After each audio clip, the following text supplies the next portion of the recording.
Hello there guys, what is going on? Son of Chelsea back here again for another edition of Let's Talk Chelsea. Going through some recent Chelsea news, Jorginho's future, Declan Rice, Kai Havertz and more. But before we get into any of that, I want to ask you guys, if you haven't already, hit that subscribe button and a notification bell so you never miss an upload. Also hit that like button if you're enjoying the content because it helps out the channel as well. First, I want to say thank you for the support on yesterday's video with Eunice, a great discussion with Eunice. If you haven't checked it out, please go and do so after watching this video. A really positive reaction, lots of likes, lots of great comments, so thank you for that. I also, to plug another thing, I wrote a piece on Willian's Chelsea career. We know he's going to be confirmed as an Arsenal player in the coming days, so I wanted to do sort of a tribute piece, a look back at his almost 7 years at Stamford Bridge. So please go and read that as well, link in the description box below for the Chelsea fancast. But let's get into the news. Jorginho. These Jorginho links to Juventus have never gone away. I've spoken about them multiple times on the channel.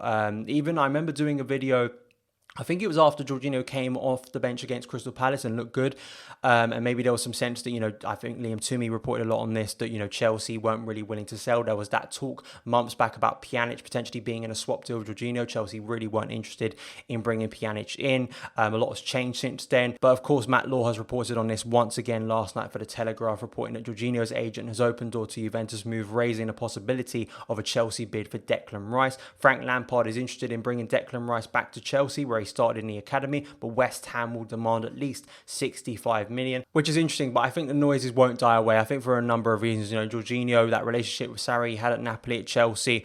Also, the fact that Jorginho just doesn't look to suit the system that Frank Lampard wants to play anymore. This type of midfielder Frank Lampard wants in that deeper position, especially in a 4-3-3. Jorginho just isn't going to survive in this system for me, especially when Frank reverts to a 4-3-3. Sometimes Jorginho can cope in that 3-4-3 system, depending on the game. But just the attributes, the type of player Jorginho is very much suited to a slower possession-based style of football rather than the high-pressing tempo that Frank Lampard wants to instill at Chelsea. And you feel like an N'Golo Kante type player is very much going to sit at the base of Chelsea's midfield, and Declan Rice very much feels like another player that could do that job better than Jorginho. I mean, selling Jorginho, I think it very much depends on the price. I don't think Chelsea are going to let Jorginho go for a cheap fee. I don't think you can brand Jorginho in the same way as, say, Kepa, in terms of like being an absolute failure at Chelsea. I just think it's a different type of situation. Chelsea know the value of Jorginho, how much Sarri would want him back at Juventus. I think they'll be demanding 50 to 60 million for him, so to try and recoup the majority of the money they paid for him from Napoli in 2018. So I don't think Jorginho is going to go on the cheap here. But Declan Rice, the great thing about Declan Rice, of course, is I do think if we were to sign Declan Rice, I think that would be classed as the centre-back signing. But the great thing about Declan Rice to other players Frank Lampard has already signed is his versatility, is his ability to potentially play in the back four, but also in that central defensive midfield role, which he has excelled at West Ham. Potentially Ethan Ampadu coming back could fill that role as well. I've spoken a lot about Ethan Ampadu in the past, and that very much still feels like a question mark. Hopefully, depending on what happens in the Bayern game tomorrow, if that is Chelsea's final game of the season, hopefully those questions will start to be answered in the coming weeks, depending on who's going to be in the squad for pre-season, the small pre-season, and then going into the start of the next Premier League season. But Declan Rice is a name, a bit like Jorginho being linked away to Chelsea. Declan Rice's name continues to be linked to Chelsea. It very much feels like maybe there's a sense that Declan Rice would like to join Chelsea. Chelsea very interested in getting this player in. I think if you're to sell a player of Jorginho's age for that amount of money and then reinvest on Declan Rice, a very young player, I think it's a brilliant piece of business. It really is, that long term could do Chelsea a lot of good. That's the thing that I think has been key in Chelsea's recruitment this year: versatility, flexibility, which is what Lampard wants in his squad. I'm interested to see what happens here. I mean, 65 million, if we do pay 65 million for Rice, I mean, a lot of this depends. I was speaking about this earlier in the week about Chelsea selling players and recouping a lot of money on players who aren't wanted. But 65 million for Rice, how does that then impact the pursuit of Ben Chilwell, a player who could be going for 80 million this summer? That's the interesting thing to me. We've spoken about other left-back options that Chelsea fans are interested in. Potentially Chelsea could be looking at as an alternative, but it seems to me Ben Chilwell is still the big priority, and as well a new goalkeeper. How would signing Declan Rice for 65 million impact the search for a new goalkeeper?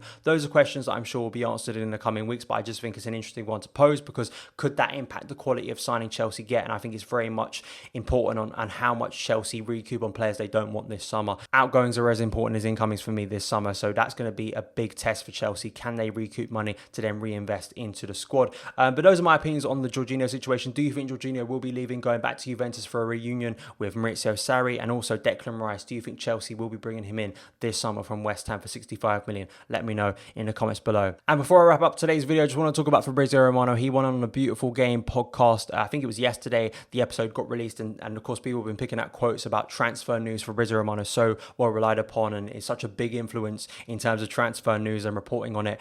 So he did, of course, talk about Chelsea. He talked about Havertz. Some of the quotes that came out, firstly, in regards to Kai Havertz, Leverkusen and Chelsea are speaking about installments for the Havertz deal, total agreement with the player. This is not, too different, but I think in terms of the interest now is we know the deal is there with the player. We know Kai Havertz wants to move to Chelsea. That's very set in stone based on what we've heard from the most reliable sources like Fabrizio Romano, like Matt Law and others.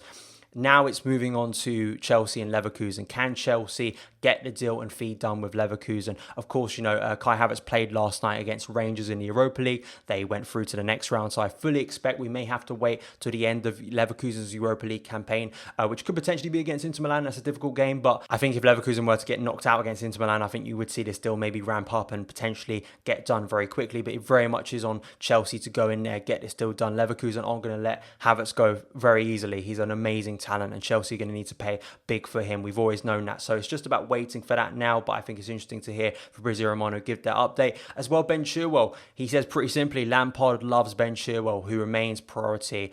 I was talking about Sergio Reguilon the other day. That hasn't really changed. I think that potentially Reguilon, Tagliafico could be offered to Chelsea and may have been offered to Chelsea, but it does look like first priority on Ben Chilwell. It looks like Lampard and Chelsea are going to go all in for Ben Chilwell. That really hasn't changed. So no matter what we think about other targets, I think Chelsea very much want to try and get their first targets in this summer. And Romano did talk a little bit about Reguilon being on Chelsea's transfer list, but as I say, Chilwell remains the priority for Chelsea. And lastly, Kepa will not be the goalkeeper of Chelsea. That's what Romano said as well. Not massively surprising. Some people were taking this as like a massive sort of a breaking news story. I don't think anyone's shocked by this. We know Chelsea are looking for a new goalkeeper, whether that is Andre Onana, whether that is Nick Pope, Dean Henderson, the links we've heard before. I think Jan Oblak is out of the question personally based on this summer, but that's not a massive shock to me. I think maybe it's shocked some people that, Romano, who's of course very strong, very relied upon, would say that very adamantly, but I think we're not that shocked, are we? Look at Frank Lampard's decision making, playing Willy Caballero in our biggest two games of the season.